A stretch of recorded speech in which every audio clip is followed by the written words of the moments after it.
Tudo beleza, gente? Tudo bem. Então, eu já Tudo falei bom, até né? no iniciozinho da live que hoje aqui, na Hum, verdade, é um bate-papo, né? é Sobre direito de família para verdade. empresários. E empresários não é apenas o dono de uma grande empresa, que às vezes a pessoa pensa, empresário é dono de uma grande empresa. Mas às vezes é aquela pessoa que montou uma pizzaria, que montou um salão de beleza, um espaço de manicure, quem está começando ali seu pequeno Claro, negócio, que montou uma mercearia. Então, vai desde do pequeno empresário, do microempreendedor, até aquele que tem claro. grandes empresas. Ambos, todos, têm que ter a cautela, procurar a orientação de um advogado de família. Para quê? Para às vezes não levar a empresa à Claro. falência, para não ter que dividir, né, o acréscimo que teve. Se você quer dividir, mas que esteja ciente que você vai dividir. Porque, como eu disse aqui no início da live, o que é que acontece? Às vezes a pessoa está mantendo ali um relacionamento meio que Uhum, indefinido. E vou deixar assim mesmo, sem formalizar, achando que por não estar formalizado, a pessoa não vai ter direito, não vai ter ameação. Quando na verdade não. O ideal mesmo é que se formalize, que se faça um contrato de namoro, que se faça um contrato de união estável, que case e defina um regime de bens. Mas claro. para isso tem que procurar um advogado de família para poder fazer um planejamento. E a depender do porte da sua empresa, tem que procurar um advogado de família, um advogado empresarial, um advogado tributarista e um contador para poder fazer esse Claro. planejamento. Para quê? Para evitar Uhum, uhum. prejuízo, para evitar conflito, para evitar dor de cabeça. Então, hoje, quem é que nós temos aqui na live? Doutor Pedro Durão, que é Opa! PhD, é professor É, do mestrado da Universidade Federal de Sergipe, é autor de vários livros, é advogado, procurador do Estado. Então, quer dizer, tem vasta experiência. E hoje o enfoque uhum, dele é principalmente com o direito empresarial. Temos aqui também Valéria Natielli, que é especialista na área de família e sucessões, uhum, mentora do MAP, né, a mentoria dos advogados prósperos, uhum, tem larga experiência, trabalha para empresas, sabe muito bem como é essa formatação que vez ou outra, além do direito empresarial, ela tem que dar uhum. essa assessoria na área de direito de família. E eu que vocês já conhecem, que eu estou aqui, né, toda hora.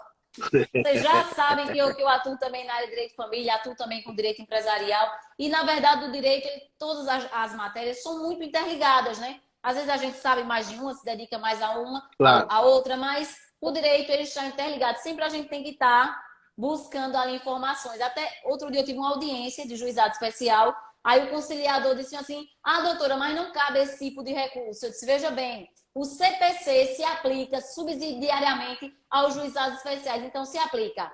Eu disse, rapaz, querer ensinar a Já missa pensou? ao vigário, aí é demais, né? O direito é Mas muito assim, amplo.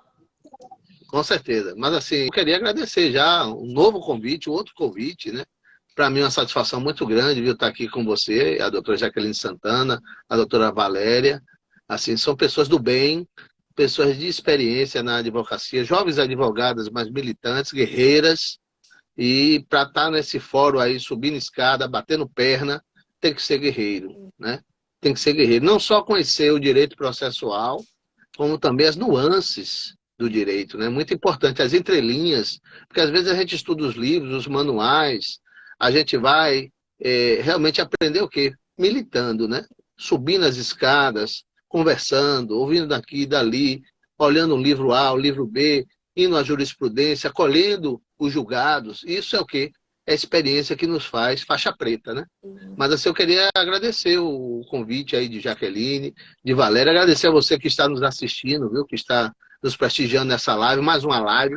O tema é palpitante, é direito de família para empresários e empresárias. Direito de família para empreendedores e empreendedoras. Então aqui eu vou ficar basicamente como mediador, né? Porque eu estou aqui diante de duas expertas sobre o assunto, eu sou apenas um mediador aqui, transmitirei algumas perguntas a você que está nos assistindo, se quiser, deixa aqui suas indagações, eu vou transmitir a elas assim com naturalidade, e eu sei que realmente elas têm um preparo suficiente, não só para a militância lá dos tribunais, como aqui na live. A live é uma notícia, né, Jaqueline, né, Valéria? A live é uma notícia do assunto, ou seja, só para você conhecer assim aonde está lá a ponta do iceberg. O iceberg é enorme, né? E aí vai se encaixar em cada caso, né? Como médico, né? O médico, você estuda medicina há vários anos, mas você vai se deparar com cada corpo, a medicina se aplica e se visualiza de forma diferenciada. Então, conosco também tem algo similar, né? Nós estudamos o direito 5 anos, fazemos mestrado, especialização, mestrado, doutorado, pós-doutorado. Daqui a pouco inventa o mega, super doutorado, a gente vai fazer também, porque a gente gosta de estudar. Mas, assim, em suma, o direito é aquele imposto para que a gente, em sociedade, se adeque ou transgrida, né? E nessa transgressão vêm as responsabilidades. Então, assim, eu queria já passar a bola para vocês, hein? Queria fazer a primeira pergunta, não sei se eu já posso, hein? E a você que está Pode. nos assistindo, Inclusive, muito obrigado, viu? Diga lá. inclusive, essas perguntas são feitas já por empresários. O doutor Pedro Durão, ele trabalha Isso. muito na área de direito empresarial. Então, essas perguntas que ele vai trazer para a gente aqui são perguntas corriqueiras, que muitos empresários fazem, que pode ser sua dúvida, que também está, que você que está aqui também nos acompanhando. Na verdade, uma live, eu acho assim, sabe, que é como se fosse aqueles programas de televisão que a gente sentava, ia conversando, fazendo entrevista. Eu gosto. Eu me sinto uma apresentadora. É. Pode Eu ficar bom. aprendi a fazer live na pandemia, né? Eu também. 2 anos preso em casa, eu aprendi a fazer live e foi uma coisa boa que a pandemia me deu, que eu sou ativo, como vocês também, aqui a gente está nos assistindo. E aí eu comecei a gravar live, fiz o canal, e o canal Via Jurídica, você pode acessar e está bombando. Mas assim, nasceu na pandemia em casa, para não ficar estressado, nós fomos criando com a ajuda de alguns amigos, e foi bacana. Mas assim, a primeira pergunta que o empresário me fez, eu até anotei aqui a pergunta, eu achei muito própria. Por que o empresário deve fazer o contrato de namoro ou de união estável, né? Como é que fica essa situação? A depender da intuição de constituir a família, né? Eu acho que a pergunta desse empresário ou dessa empresária justamente está nesse sentido. Ele namora há quanto tempo? Ele tem uma relação contínua, duradoura ou é esporádica? Então, acho que a preocupação do empresário ou da empresária são repercussões econômicas sobre a sua empresa, né? Sobre a sua decisão. Hein, doutora Jaqueline? O que é que você acha aí, o empresário, ou a você que está nos assistindo, essa performance de prever o futuro, né? Que é o planejar, o planejamento matrimonial, ou até mesmo o contrato de namoro ou o contrato de união estável. Ele pode evitar uma crise, a crise de saúde da empresa, uma falência, uma recuperação judicial? O que é que você acha? Sim, com certeza. Porque o que é que acontece? O empresário, a empresária, hoje nós temos muitas mulheres que são grandes empresárias, empreendedoras, que têm suas empresas. Então, a gente tem que identificar, na verdade, qual é o tipo de relacionamento. É um namoro? Ou é um namoro qualificado, algo mais próximo da união estável? Então, se ambos... Ela saiu, acho que descarregou o telefone dela, mas Não vamos tem dar problema. continuidade. Veja, se ambos estão convivendo como se marido e mulher fossem, estão se apresentando na sociedade como se marido e mulher fossem, estão residindo no mesmo endereço, ou até endereços diferentes, se tem esse intuito, que o que mais diferencia é esse intuito de constituir família. Mas, às vezes, um tem o intuito e o outro não. Então, o ideal é se formalizar, para dar uma garantia para ambos, uma segurança jurídica para ambos e também para a empresa. Porque já imaginou, você está ali convivendo com uma pessoa, você não formaliza, não vou formalizar para ela não ter direito na minha empresa. Mas aí é o contrário. Se você não formaliza e se apresenta como se marido e mulher fosse, tem uma conta bancária conjunta, compram bem juntos, tem evidências dessa união estável, com certeza essa pessoa vai ter direito nessa empresa. Então já imaginou, lá na frente o relacionamento não dá certo, a pessoa entra com a ação de reconhecimento e de solução de união estável, compartilha de bens e você tem que dividir sua empresa. Se você começou essa empresa com a pessoa... Então, esses bens se for na constância da relação, isso, né? Que se foi for anteriores, isso. Na constância da relação. Se for uma união estável, é na constância da união estável. Isso. Então, é preciso analisar o caso concreto para ver se é melhor fazer um contratozinho de namoro ou se é melhor fazer um contrato de união estável e definir o regime de bens. Porque nesse contrato de união estável, pode colocar que é separação total de bens, que é comunhão parcial de bens, que é comunhão universal de bens. Porque antes, se não tem um contrato de união estável, o regime que se aplica é o da comunhão parcial de bens. Quer dizer, tudo que for construído naquele período, se a empresa teve acréscimo, se comprou veículos para a empresa, se comprou maquinário para a empresa, vai ter que dividir meio a meio. Tudo. Mas se você faz o contrato... vai estar contaminado, né? Para todos os dois. Isso, mas se você faz um contrato de união estável e define o regime de bens que você quer, você coloca uma separação total de bens, essa pessoa não vai ter direito na sua empresa. A não ser que você venha a óbito, essa pessoa vai ser herdeiro. Porque tem esse detalhe, né? Na separação total de bens, a pessoa, apesar de não ser meieira, ela é herdeira. Porque tem gente que pensa assim, eu vou me casar com separação total de bens e a pessoa nem vai ter direito à meiação e se eu morrer também a pessoa não vai ter direito. Não é assim. Então, por isso que é interessante procurar um advogado. Para saber o regime de bens que melhor se adequa ao seu caso. Eu tive um cliente, inclusive, que pela situação do caso concreto dele, eu disse, é melhor você casar. É melhor você casar, isso, é melhor você casar, colocar tal regime de bens que vai dar uma segurança para você e para a sua empresa. E se vê que o casal está entrando em conflito, é como a Valéria falou, conversa com os dois, vê, porque assim, às vezes a divergência, é melhor ter essa divergência no início do relacionamento, para poder já definir o que é que cada um quer e colocar tudo no papel, do que deixar para estourar essa divergência mais lá na frente, que pode sim Claro, prejudicar a claro. empresa. Agora a empresária que está começando, você como mulher, qual é a dica que você dá à mulher que está começando o seu negócio? A mesma cautela. A mesma cautela. Às vezes a mulher está ali montando seu salão de beleza, seu espaço de estética, né? Ou uma loja de produtos cosméticos, né? Tá ali organizando sua empresa. Então, se ela tem esse relacionamento, não deixa de forma indefinida, formaliza. O interessante é formalizar. João Antônio está perguntando aqui, qual é a diferença real entre o contrato de namoro e o contrato de união estável? Porque, veja, no namoro, as pessoas estão se conhecendo, mas não têm o intuito de construir família. A principal diferença entre o namoro e a união estável é que no namoro ainda não tem o intuito de constituir família. E na união estável tem sim o intuito de construir família. Mas até eu escrevi um artigo que vai ser publicado no livro no Rio de Janeiro. O lançamento vai ser até lá. Que eu falo sobre as uniões estáveis paralelas. Até então, o STF ainda não regulamentou. Ele diz que só é possível uma união estável. Não é possível uniões estáveis paralelas. Só que nós sabemos que nos dias de hoje, às vezes a pessoa tem 3 uniões estáveis paralelas. Convive com 3 mulheres diferentes, tem residência com 3 mulheres diferentes, tem contas bancárias com essas 3 mulheres, cartão de crédito, divide despesas com essas 3 mulheres. E o que é isso se não for união estável? Inclusive, eu falo da repercussão dessas uniões estáveis, tanto no direito de família, nessa questão da partilha de bens, na questão da herança, como também no direito previdenciário. Porque como vai definir qual união se estabeleceu primeiro?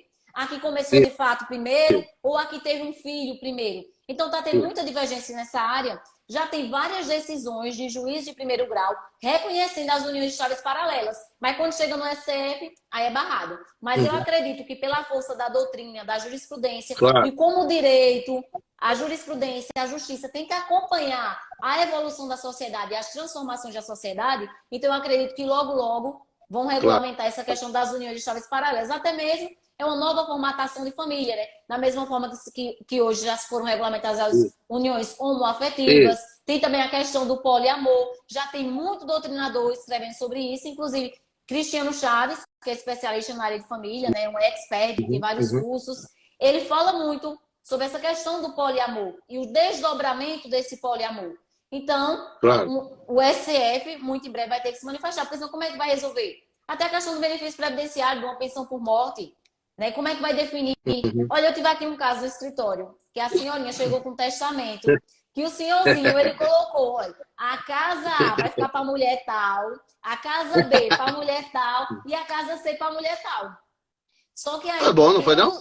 Foi ótimo, mas mesmo assim teve um dos filhos que entrou para dizer que a união estável com a mãe tinha sido o primeiro, então ela teria direito, era a metade, que aquele testamento não estava da forma correta. Veja, o processo está tramitando até hoje. Então, não é melhor regularizar tudo antes, documentar tudo antes, para evitar dor de cabeça num possível divórcio. Eu também oriento essa Isso, ou não você trabalhar preventivamente, né? Isso, trabalhar preventivamente, isso. É lógico, é lógico. Ou não possível dissolução de união estável.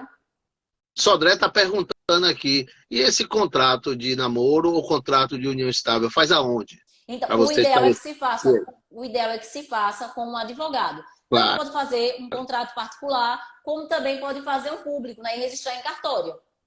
Isso, tranquilo. Jaque, quais são os critérios, na verdade, que são utilizados? Vamos dar um pouquinho a temática, né? Vamos para a pensão alimentícia. Tá. Que sempre o empresário ou a empresária se preocupa, o empreendedor, a empreendedora também se preocupa com isso, né? Então, assim, como é que fica, em caso de um divórcio ou de uma separação, os critérios para fixação dos alimentos, né? Porque a gente sabe que tem os provisórios e os definitivos, né?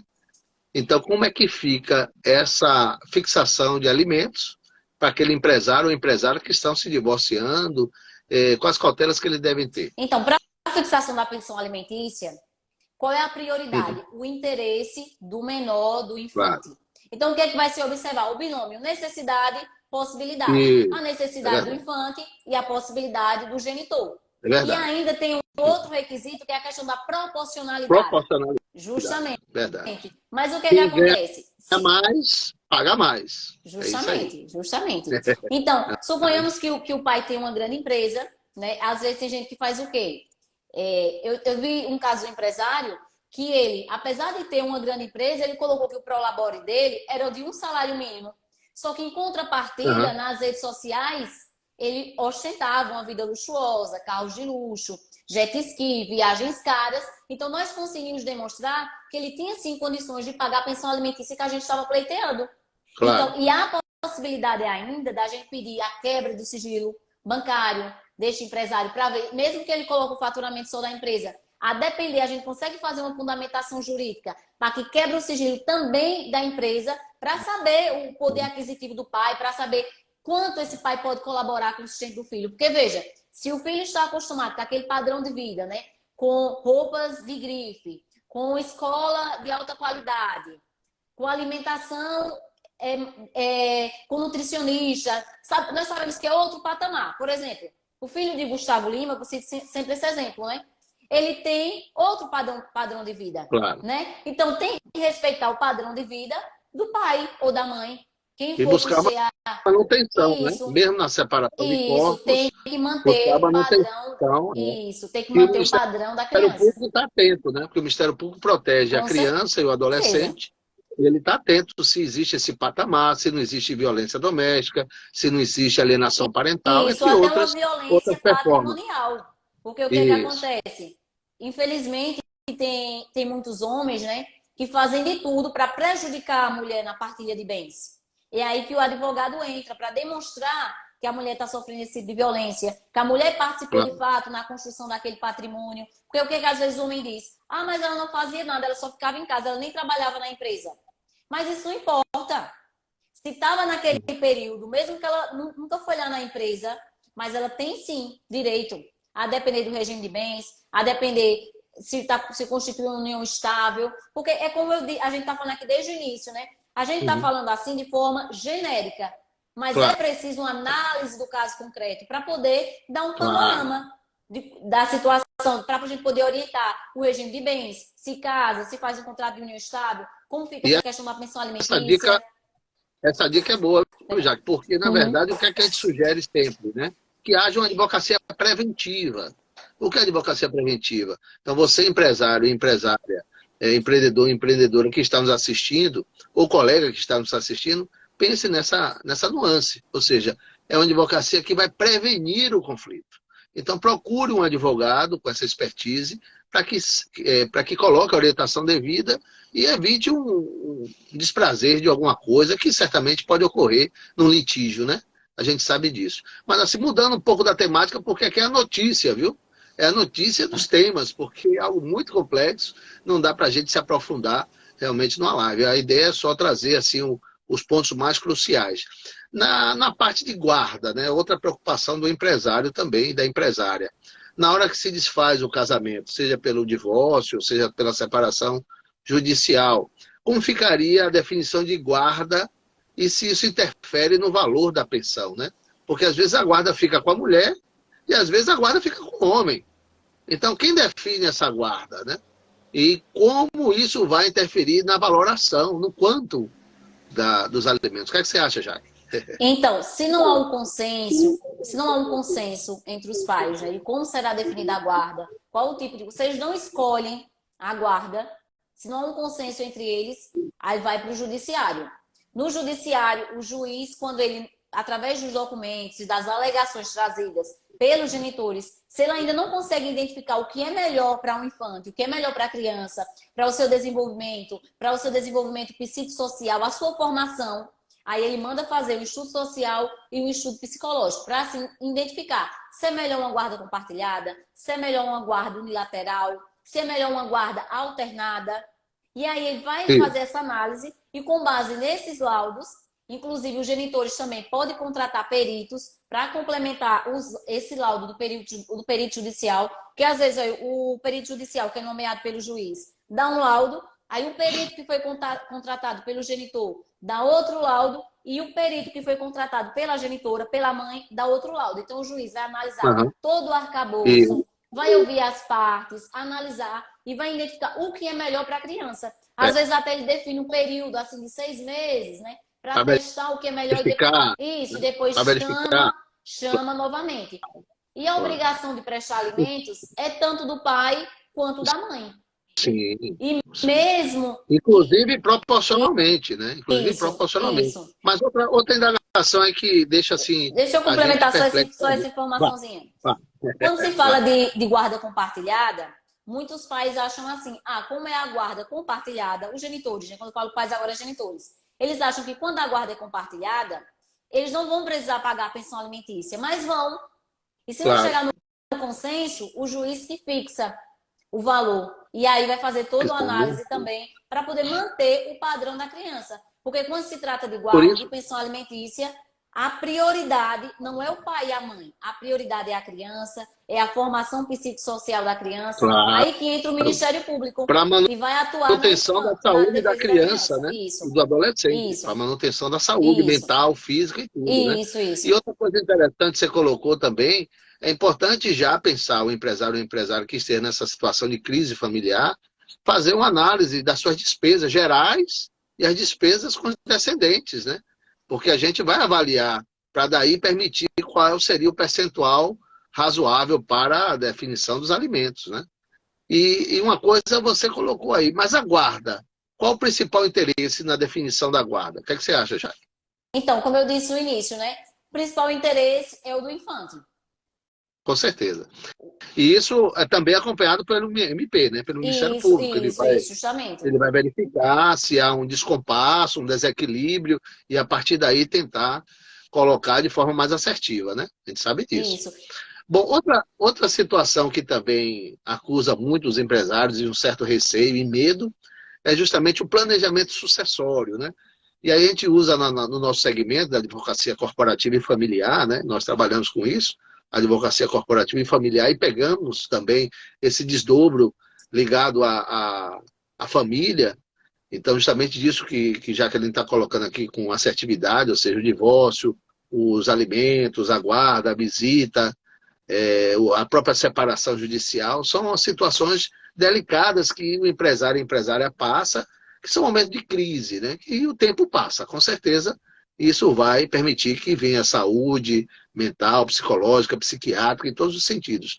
Mas assim, qual é a performance que você acha, Jaqueline, com relação a como fazer esse planejamento sucessório e o holding familiar, né? O que é que você Então, poderia trazer àquele que está nos assistindo sobre isso? então, o que é que acontece? Às vezes as pessoas, né, os empreendedores, as empreendedoras começam ali o seu negócio e aí não regulariza a questão da pessoa jurídica, a questão da pessoa Sim. física, ficam as contas misturadas, as contas da pessoa física com as contas da pessoa jurídica. Às vezes usa o dinheiro da pessoa jurídica para pagar despesas da pessoa física. Então já começa daí.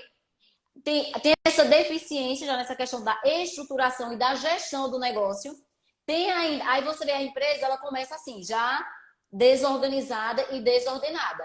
Aí eu vou arriscar, eu Uhum. vou deixar mais para frente ao invés de já organizar. Aí entra também a questão trabalhista, às vezes não regulariza, não assina a carteira dos funcionários e tudo isso vai só somatizando o problema. Aí às vezes o empresário acha que porque tem X valor na conta, a empresa está dando certo. Aí é que ele se engana. Uhum. Às vezes ele não tem o planejamento trabalhista adequado, às vezes ele não tem um gerenciamento adequado da empresa, às vezes ele não fez o planejamento sucessório daquela empresa e nem o planejamento matrimonial, foi o que a gente falou antes. Aí ele acha a minha Isso. empresa aqui está indo super Então bem.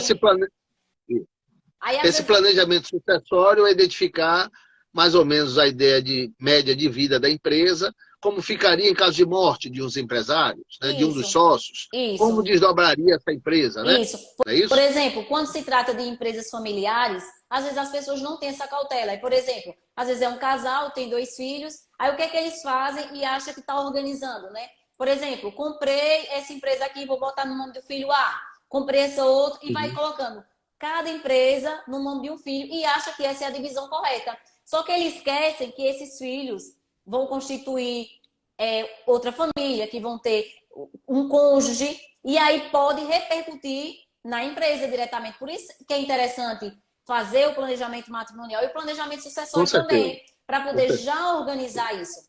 Porque a Com empresa, certeza.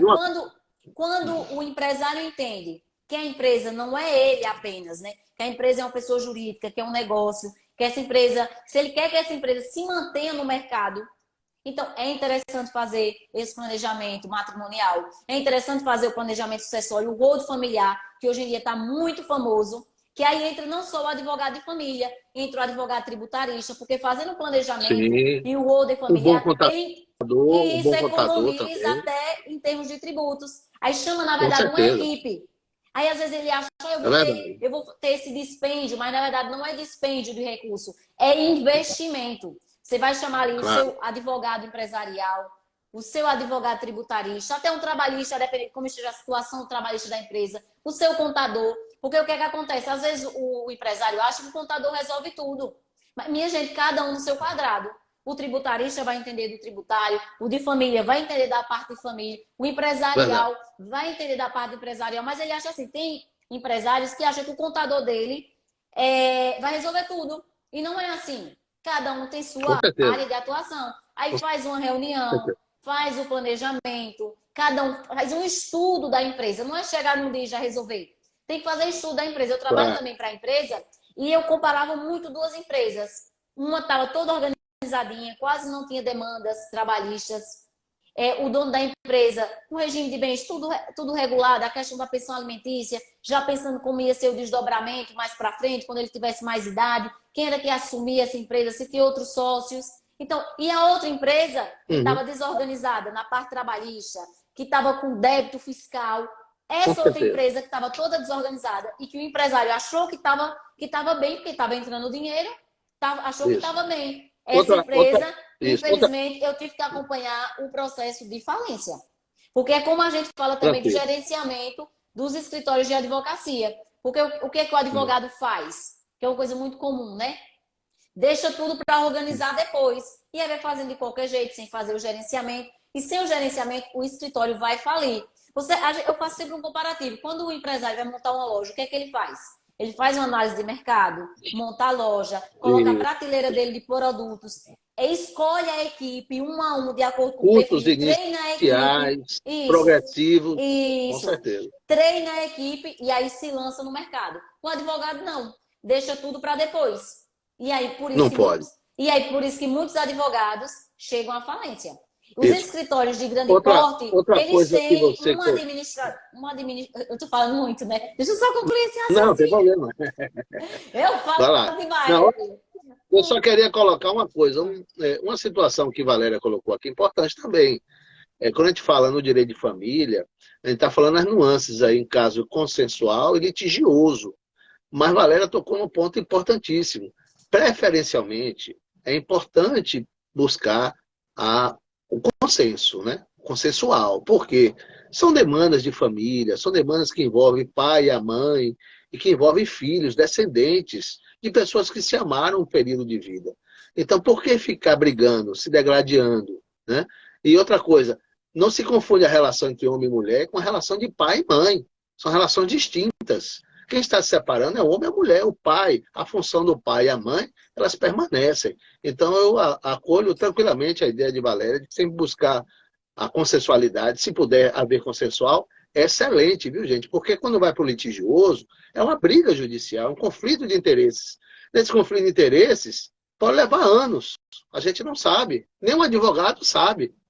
E outra coisa que as pessoas esquecem, o empresário e a empresária, que quando vai para a justiça, o juiz olha o quê? É o que você fala, o que você ouviu dizer, o juiz quer ver é prova.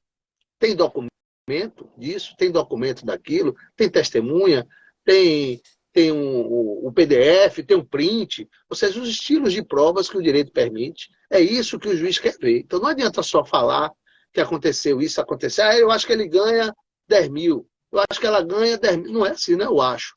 Você tem documentos que provem, ou a gente vai ter que investigar para verificar essa parte financeira, quanto ganha a empresa. A gente vai ter que especular. Então, no direito não há especulação. No direito é preto no branco. Tem papel, tem documento, é isso que o juiz vai avaliar. Tá certo? Então, assim, eu me coaduno muito com as suas palavras e me coaduno também no que a Valéria colocou. Se possível, faça o término consensual. Eu já tive clientes, já que eu fiz o divórcio, foi um divórcio relativamente complicado, e depois passou uns 5 anos, aí chegou Durão, o pessoal me chama de Durão, né?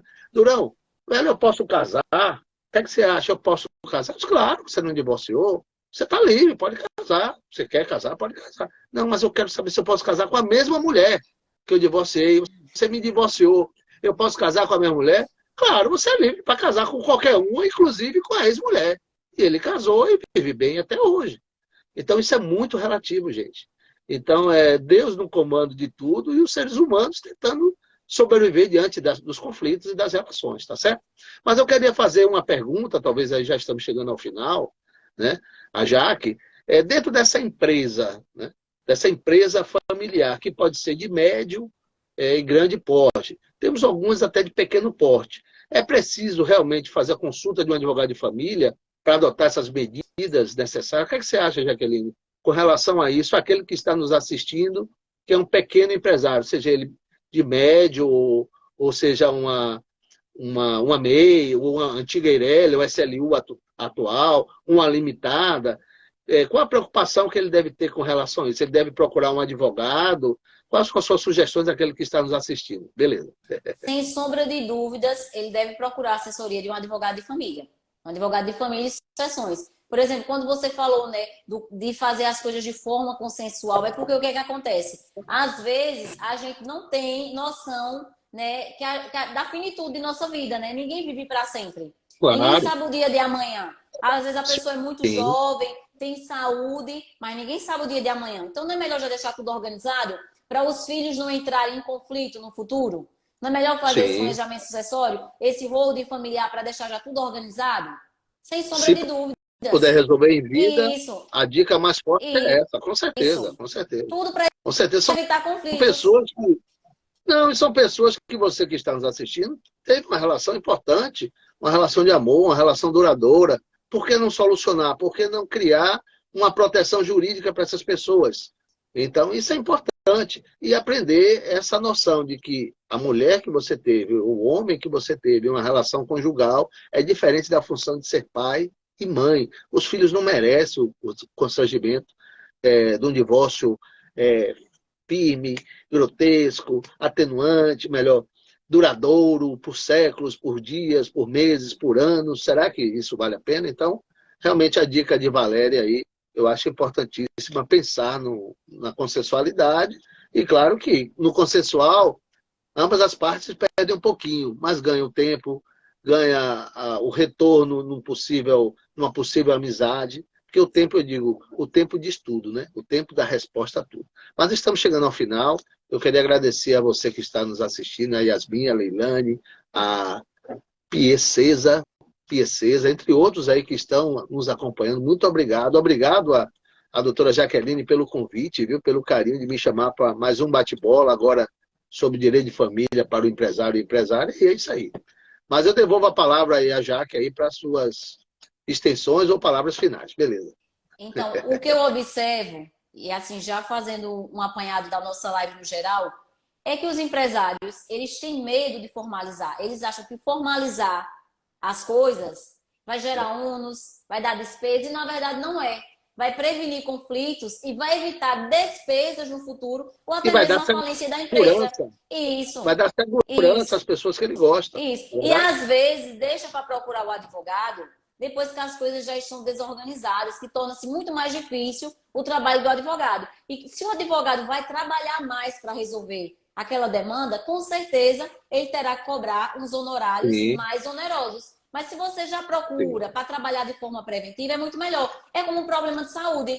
Às vezes as pessoas deixam para ir quando está com sintomas. Quando o corpo começa a gritar, é porque já tem o dano. E aí, para você reparar aquele dano, é muito pior, bem assim na empresa.